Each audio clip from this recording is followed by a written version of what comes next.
చెప్పండి హల్లెలూయా. ఏదైనా నా అంశం ఏంటంటే, ఈ లోకంలో ఎవరు ధన్యులంటే పాప అతిక్రమాలకు పరిహారం పొందిన వాడు ధన్యుడు. రెండోది పాపాలకు ప్రాయశ్చిత్తం పొందినవాడు. చెప్పండి దేవుని స్తోత్రం కలుగుతుంది. కాబట్టి నీ అతిక్రమాలు పరిహారం పొందాలన్నా, పాపాలకు ప్రాయశ్చిత్తం పొందాలన్నా, నీవు ధన్యుడిగా మారాలన్నా ప్రభువైన యేసు రక్తాన్ని ఆశ్రయించాలి. అతిక్రమాలను ఒప్పుకొని విడిచిపెట్టాలి. 28:13 కూడా ఏమన్నాడు? సామెతల గ్రంథం 28వ అధ్యాయం, సామెతల గ్రంథం 28వ అధ్యాయం 13వ వచనంలో, అతిక్రమములను దాచిపెట్టుకున్నవాడు వర్ధిల్లుడు గాని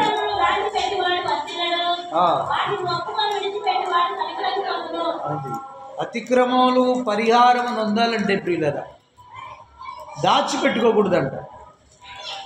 ఆయన ఎవరు పాట రాశాడు,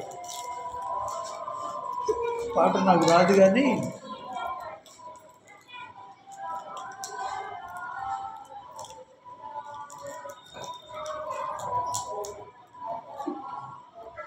దాయకు ఏదో పాట రాశాడు, మళ్ళీ బాగుంది, అది కూడా బాగుంది పాట.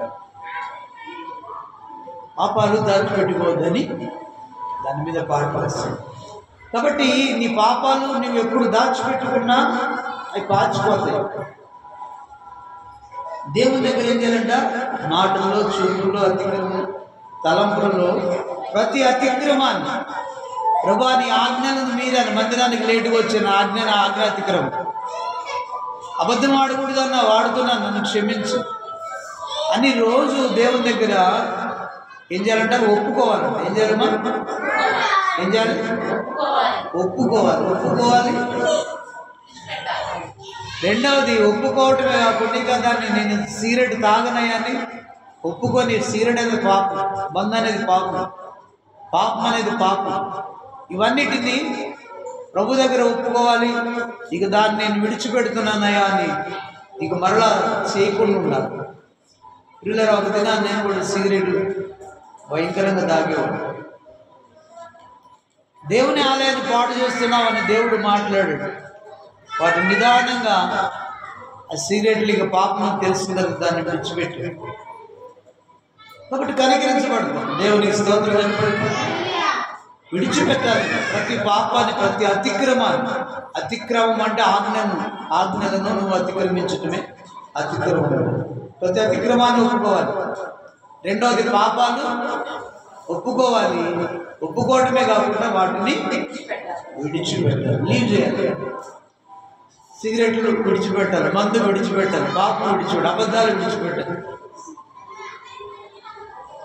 ప్రతి అతిక్రమాన్ని విడిచిపెట్టాలి, ప్రతి పాపానికి దూరంగా ఉండాలి.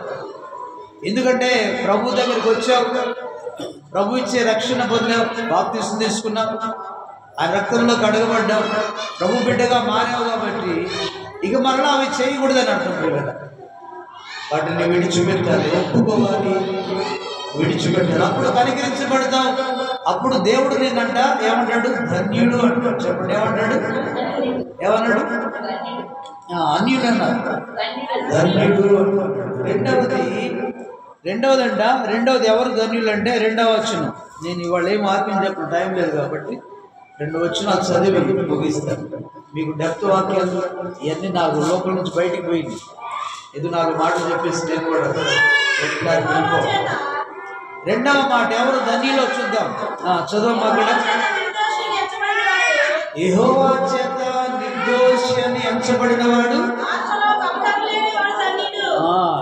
ఇంకా 3వ మాట, ఒకటి అతిక్రమములకు పరిహారం నొందినందువలన నీవు ధన్యుడు అవుతావు. రెండవది పాపమునకు ప్రాయశ్చిత్తం నొందిన వలన నీవు ధన్యుడవు. 3వది యెహోవా చేత నిర్దోషి అని. ఎలాగ మనం నిర్దోషిగా ఎంచబడతాం?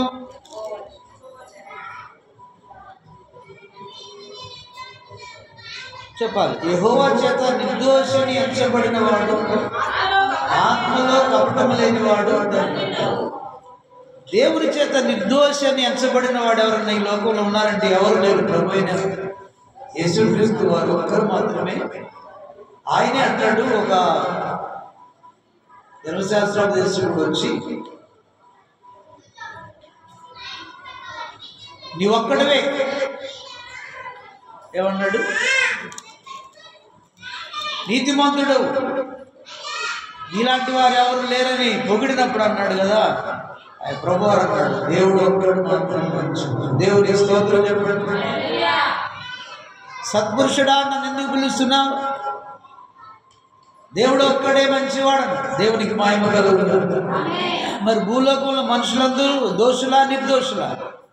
ఆదాము చేసిన అతిక్రమాన్ని బట్టి, నువ్వు చేసిన పాపాలను బట్టి మనమందరం కూడా దోషులమే. కాబట్టి అందుకే ఆయన మన యేసయ్య ఏం చేశాడంట, మనం నిర్దోషిగా మనం మారాలంటే నీ వలన కాదు, కానీ ఆయన కుమారుని యొక్క రక్తం మనల్ని విమోచిస్తూ ఉంది.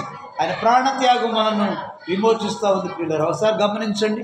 యెషయా గ్రంథం 50 ఎలా మనల్ని నిర్దోషులుగా చేస్తున్నాడో ఆ గ్రంథం వచ్చిన భాగంలో మనం చూద్దాం. యెషయా గ్రంథం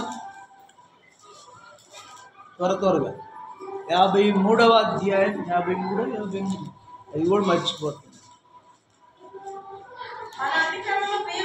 53వ అధ్యాయము